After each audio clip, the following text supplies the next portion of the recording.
자, 이 종목의 수급 흐름을 한번 보도록 하겠습니다. 최근 들어가지고 외국인이 굉장히 적극적으로 매수하는 분위기죠. 이렇게 연속으로 매수한다는 것은 지금 이제 바닥을 찍었다는 얘기고요. 그 다음에 투신, 연기금, 사모펀드가 연속으로 강하게 매수를 하고 있죠. 우상향이 나올 수 있다는 것입니다.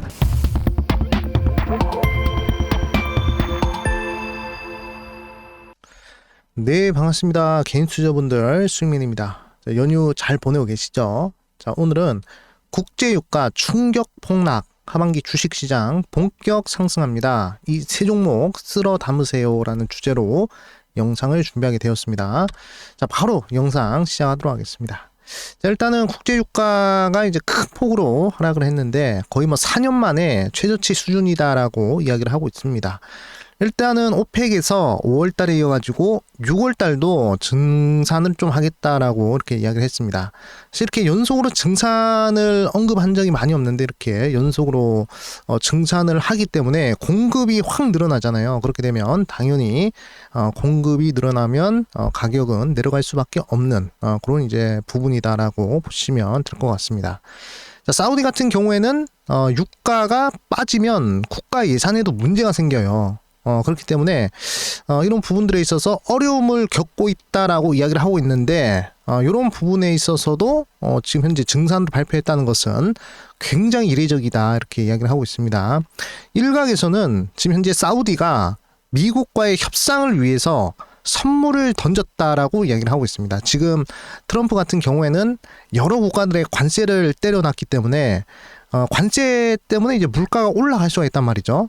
미국의 물가가 상승하는데 이 부분을 무엇으로 잡느냐, 바로 에너지 가격을 내림으로써 물가를 잡는다라고 트럼프가 이야기를 했습니다. 그렇기 때문에 여기서 사우디가 에너지 가격을 내리는데 조금 더 도움을 준다면 그러면 미국과 협상하는 부분에 있어서 어느 정도 유리한 그런 위치를 차지할 수가 있다라고 볼 수가 있는 부분입니다. 그래서 앞으로 이 정도 추세 흐름이라면 국제유가는 계속적으로 빠질 가능성이 크다라고 생각이 들고, 결국에 원유값이 내려가면 그러면 전체적으로 물가가 다 내려갑니다. 그래서 이런 부분들 한번 어떤 흐름이 나올지 자세히 관찰을 해볼 필요가 있겠다라고 말씀을 드리겠습니다.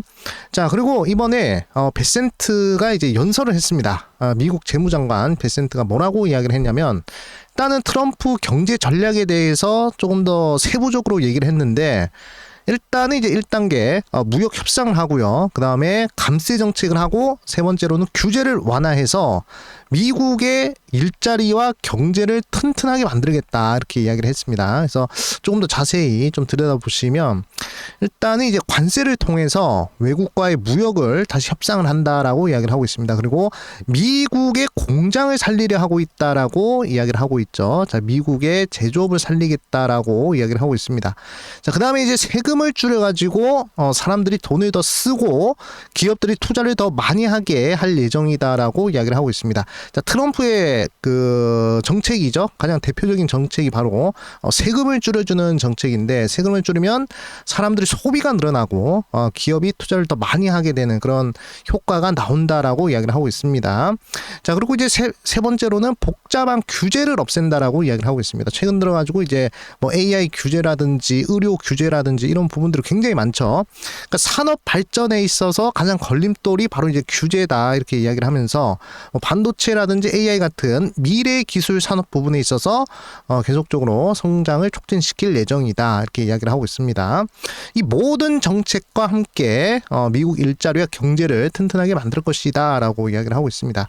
그래서 제가 보는 관점으로는 이제 한 미국 증시도 그렇고 우리나라 증시도 그렇고 어느 정도 하반기부터는 좀 이제 상승을 하지 않을까 그렇게 좀 보고 있는 부분입니다. 이런 부분들이 원인이 되어서 미국장이 좋은 흐름 나올지 한번 지켜보는 것도 중요하겠다라고 말씀을 드리겠습니다.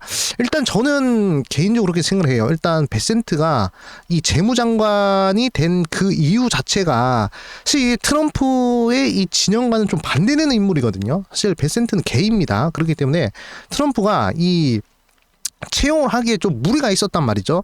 그럼에도 불구하고 얼마나 능력이 있으면 채용을 했냐 이것이죠. 그렇기 때문에 미국인들은 정말로 트럼프 같은 경우는 정말로 미국 경제를 어느 정도 살리는 부분에 있어서는 좀 진심이구나. 자신의 적들도 이렇게 장관으로 앉혀가지고 이렇게 경제를 살리고 하는 게 좀 진심이구나 이런 부분들이 개인적으로는 좀 느껴졌습니다. 사실 우리나라 같은 경우에도 좀 매일매일 자기 끼리끼리 이렇게 해가지고 이렇게 자리들을 앉고 그러잖아요. 관료들이 되고 그러는데 좀 이제 능력 있는 사람이라면 반대 진영이 있는 사람들도 이제 적극적으로 채용을 해서 국가 경제를 키우는 것이 어떨까 그렇게 좀 생각을 해보고 있습니다. 자, 아무튼 또 이제 중요한 이벤트가 하나 있습니다. 바로 시진핑이 푸틴을 만나러 7일 날 러시아로 간다고 합니다. 소련의 전승절 행사에 참여를 한다라고 이야기를 하고 있는데 일단 여기서 우리가 잘 보셔야 될 부분이 바로 시진핑과 푸틴이 만나는 것입니다. 그러니까 중국과 러시아의 만남이죠. 사실 중국과 러시아는 그렇게 사이가 좋진 않았습니다. 자, 근데 최근 들어가지고 미국이 하도 이렇게 설치고 그다음에 우크라이나와 러시아 전쟁하고 이런 부분들에 있어서 러시아와 중국이 좀 이제 친해지는 그런 이제 흐름이 나타났는데 이게 미국 입장에서는 굉장히 위협적인 거예요. 자, 왜 그러냐면 미국은 현재 유라시아 대륙에서의 패권을 좀 계속 좀 공고히 해야 되는데 지금 현재 그 유라시아 지역에서 패권을 이 중국한테 뺏기게 생겼습니다. 일단은 유라시아 대륙 같은 경우에는 전 세계 인구의 한 70%가 살고 있어요. 그 다음에 지하자원 같은 경우에도 거의 뭐 40에서 50% 정도 차지를 하고 있습니다. 그래서 전 세계에서 가장 중요한 대륙을 꼽으라고 하면 바로 유라시아 대륙입니다. 뭐 아프리카 대륙, 뭐 아메리카 대륙 해봤자 이 유라시아 대륙만큼의 영향력을 가질 수가 없어요. 근데 거기서 가장 인구를 많이 가지고 있는 인도, 중국 이 나라가 지금 현재 대치 상태에 있고 그리고 이제 러시아와 중국 전 세계에서 가장 군사력으로 강력한 2등, 3등이잖아요. 요 두 국가가 이렇게 손을 잡아버리면 이게 유라시아 대륙에서의 대부분의 패권은 중국 아니면 러시아가 가져가게 되어 있습니다. 그래서 중국이 대륙으로 해양으로 하지 못하게 하기 위해서 지금 미국이 계속적으로 견제를 하고 있는 부분인데 이렇게 시진핑과 푸틴이 계속 이렇게 만나가지고 협력으로 공고히 하게 된다면 미국 입장에서는 계속적으로 고립이 될 수밖에 없는 그런 이제 상황이다라고 저는 개인적으로 생각하고 있습니다. 그래서 이런 부분도 미국이 빨리 좀 이제 적극적으로 좀 대응을 해야 되는데 앞으로 어떻게 대응을 할지 좀 눈여겨 보셔야 될 것 같습니다. 그래서 정말로 좀 이제 신냉전이라고 하죠. 과거에는 미국과 소련 간에 그렇게 냉전 체제가 구축이 되었다면 지금 이제 중국과 미국 간의 이 G2 간의 좀 이제 냉전이 정말로 좀 이제 시작되는 부분이 아닌가. 냉전이긴 냉전이지만 이제 경제 전쟁이죠. 사실 미사일만 안 쏠 뿐이지 진짜 경제 전쟁이 시작되었다라고 저는 생각하고 있습니다. 과연 여기서 우리나라는 과연 어떤 부분에 좀 이제 집중을 해야 되는지 뭐 이런 부분들 좀 잘 살펴보셔야 되겠고 저는 개인적으로 생각합니다. 어차피 이 전 세계 글로벌 국가는 지금 글로벌 시대잖아요. 그러니까 어느 한 국가든 고립이 되면 제 개인적인 생각으로는 이제 그 살아남을 수가 없습니다. 고립이 되어버리면. 그렇기 때문에 최대한 협력을 하고 이렇게 상호 공존을 해야 되는 그런 시대로 가야 될 것 같은데 중국은 잘하고 있습니다. 지금 뭐 브릭스나 이런 부분들 해가지고 나라들을 잘 이렇게 모아가지고 뭐 달러 패권에서도 벗어나려고 하는 그런 움직임들이 나오고 있는데 미국 같은 경우는 계속 고립주의로 가려고 한단 말이죠. 그래서 미국은 과연 앞으로 어떤 생각인지 뭐 이런 부분들이 굉장히 좀 중요하다, 좀 이제 궁금하다 이렇게 좀 생각이 듭니다. 아무튼 요 러시아와 그 다음에 중국이 손을 잡아 우리나라도 위험합니다. 우리나라 같은 경우에도 이제 이 미국의 영향을 많이 받고 있기 때문에 우리나라가 어떻게 대응을 해야 될지 이런 부분들도 잘 눈여겨 보셔야 될 것이다. 그러니까 외교력이 굉장히 중요해지는 그런 이제 상황이겠죠. 그래서 지금 우리가 어떤 부분에 좀 이제 집중을 해야 되는가 이런 부분들을 좀 봤을 때 사실 우리나라가 잘하는 부분에 좀 집중을 하는 것이 좀 이제 중요하지 않을까라고 생각을 하고 있습니다. 그래서 최근에 현대차하고 이제 현대오토에버가 이제 엔비디아와 전략적 제휴를 맺었다라고 이야기를 하고 있죠. 그래서 오늘 제가 이제 주제로 말한 것이 이제 세 종목이잖아요. 이 세 종목 주목을 하시라 이렇게 좀 말씀해 드렸는데 일단은 저는 개인적으로 현대오토에버 좀 우리 시청자분들이 좀 눈여겨볼 필요가 있는 그런 종목이겠다라고 말씀을 드리겠고, 일단은 이제 베센트가 이야기를 했잖아요. 일단은 복잡한 규제를 없애겠다라고 이야기를 했습니다. 그래가지고 이 복잡한 규제 중에 이제 자율주행 기술도 있거든요. 그래서 현대오토웨버가 또 이제 자율주행 관련해서 관련된 종목이기도 하니까 좀 이제 눈여겨 보셔야 되겠고요.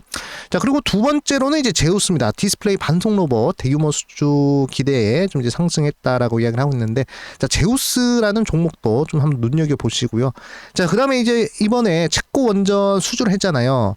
거기서 이제 두산과 대우, 여기서 이제 동반 진출을 한다라고 이야기를 하고 있는데, 두산 에너빌리티야 이제 워낙 또 제가 추천을 많이 들었고 수익도 많이 났으니까 패스를 하고, 바닥권에서 치고 올라오는 대우건설이라는 회사가 있습니다. 자, 대우건설을 좀 눈여겨보시는 것이 좀 이제 중요하겠다라고 말씀을 드리겠습니다. 제가 우리 시청자분들한테 항상 종목을 소개시켜 드릴 때, 제모도 제모고 차트도 차트지만, 저는 가장 중요하게 생각하는 것이 바로 수급이에요. 외국인들이 매수를 많이 하는지, 또는 기관들, 특히 메이저 기관, 사모펀드 투신, 그 다음에 연기금, 얘네들이 연속으로 매수를 하든지 아니면 시가총액 대비 0.3% 이상 매수를 하는지, 이런 부분들을 보고 여러분들한테 추천을 드립니다. 그리고 차트상으로 고점에 있는 종목들보다는 최대한 저점권에 위치해 있는 종목들 드리려고 하고 있거든요. 그래서 오늘도 최대한 그런 메이저 수급이라든지 또는 그런 재무적으로 좀 이제 괜찮은, 차트적으로 좀 바닥에 있는 그런 종목들을 좀 선별해 봤으니까요. 한번 요 세 종목 지켜보시고요. 차트랑 수급 흐름, 매수 타점인 이런 부분들도 좀 말씀을 드리겠습니다.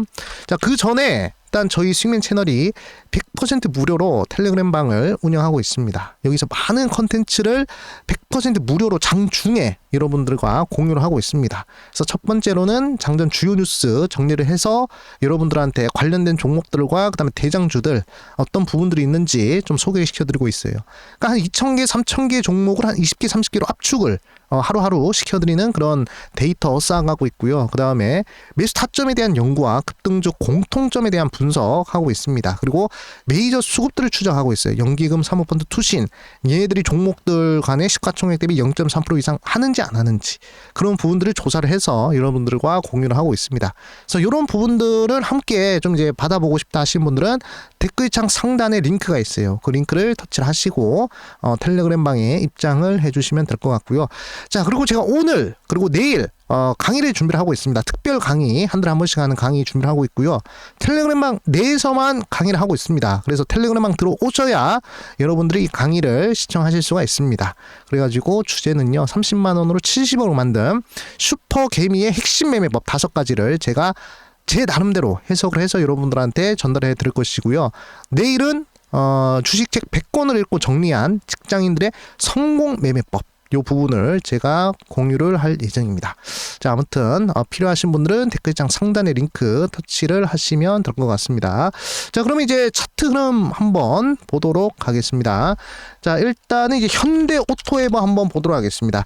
자, 현대오토웨버 현재 고점 대비 52% 정도 하락을 했고요. 바닥권에서 어느 정도 낙폭이 멈춘 이후 좀 이제 반등을 해주고 있는 상황이다라고 보시면 될 것 같습니다. 사실 가장 좋은 매수 타점이라고 할 수 있는 부분 바로 요 구간이에요. 그래서 요런 자리들에 한번 터치를 한다면 그러면 한번 매수가 가능하겠다라고 개인적으로 생각을 하고 있습니다. 네, 그렇기 때문에 현대오토웨버 한번 눈여겨보시고요. 최대한 요런 흐름들 여기서 때리고 이렇게 빠지는 요 자리, 그러니까 자리를 매수 타점을 보면 최소 한 11만원 자리, 자, 11만원 자리에서부터 매수를 들어가는 것이 좀 이제 중요하겠다라고 좀 말씀을 드리겠습니다. 자, 그렇게 되면 요 라인을 타고 요런 식으로 좀 이제 반등을 좀 이제 하지 않을까, 그렇게 좀 보고 있습니다. 자, 그래서 현대오토웨버 차트 흐름 굉장히 좋습니다. 현재 그리고 이제 월봉상의 흐름도 그렇고요. 자, 그다음에 주봉상의 흐름도 그렇고 아주 제가 좋아하는 차트 흐름이기 때문에 예사롭지가 않다, 이렇게 좀 보시면 될 것 같고요. 자, 수급 흐름 한번 보도록 하겠습니다.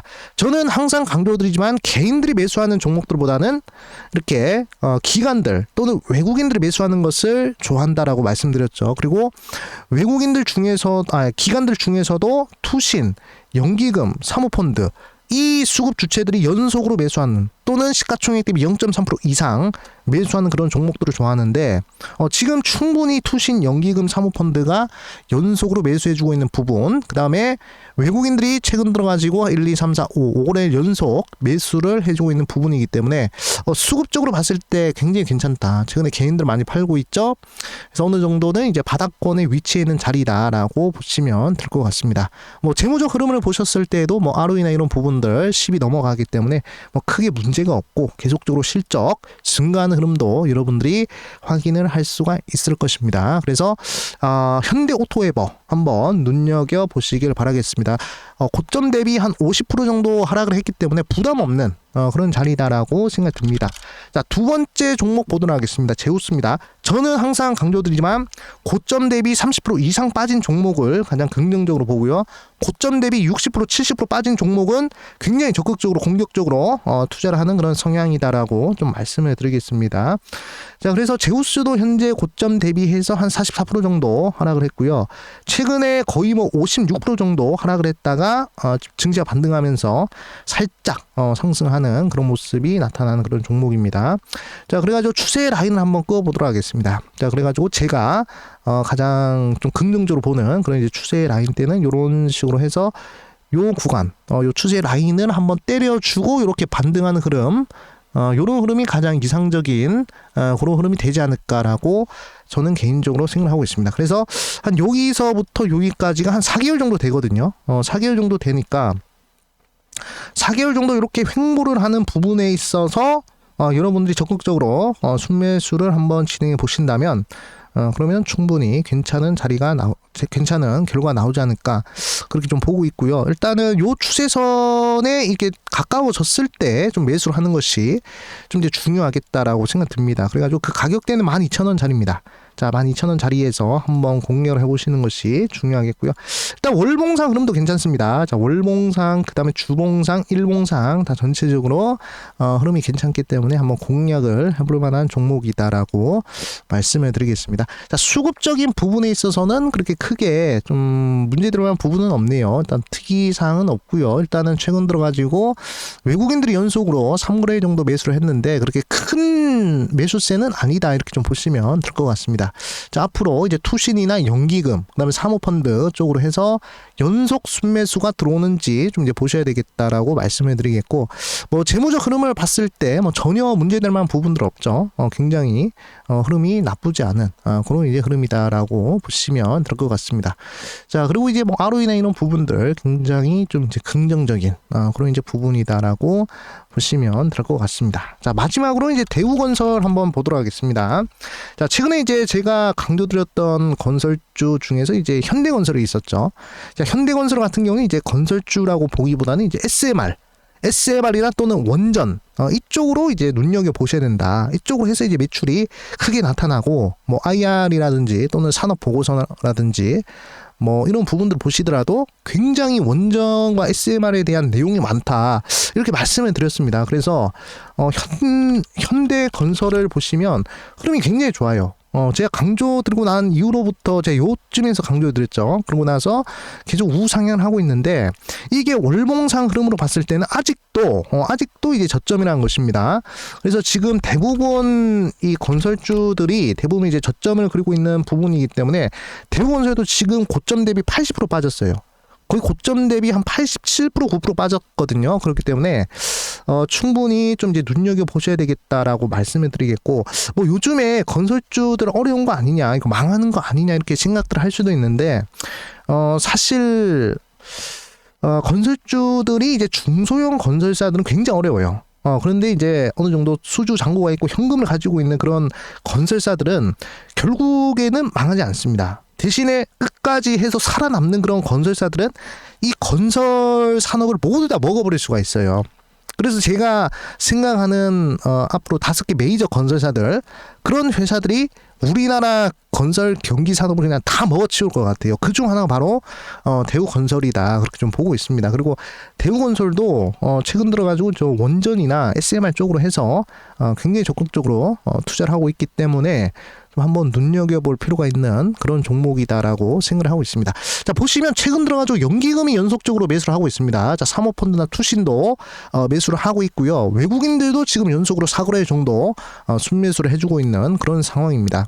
그래서 지금 바닥권에서부터 살살 반등을 하고 있는 그런 타이밍이기 때문에 나름 저는 개인적으로 긍정적으로 보고 있는 그런 종목이다라고 좀 이제 말씀을 드리겠고, 사실 뭐 추세선이나 이렇게 추세 라인이나 이런 부분들 끄어보면 사실 뭐 여기서 들어가는 게 가장 괜찮습니다. 추세 라인을 끄어보면 요런 자리들에서 현재 3,000원 자리에서 들어가는 게 가장 괜찮지만 사실 조금 더 타이트하게 잡을 필요는 없이 이렇게 4등분선을 꺼가지고 이게 두 번째 영역, 세 번째 영역 요 라인에서 좀 들어가 보시는 것이 좀 이제 좋겠다라고 생각을 하고 있습니다. 그래가지고 이렇게 4등분선을 끄어보면 매수 타점이 나오죠. 자, 이런 식으로 3,500원 3,500원, 3,200원 이렇게 분할 매수를 들어간다면 충분히 괜찮은 결과가 나올 것이다, 그렇게 좀 보고 있습니다. 그래서 최대한 빠지는 자리들에서 잘 공략을 하셔가지고 뭐 이런 식의 흐름을 좀 기대해 보시는 것이 좀 이제 어떨까라고 생각을 하고 있습니다. 이제는 뭐 건설이나 이런 부분들보다도 이제 SMR 이쪽으로 이제 눈여겨 보셔야 될 부분이 바로 대우건설이다, 이렇게 좀 말씀을 드리겠습니다.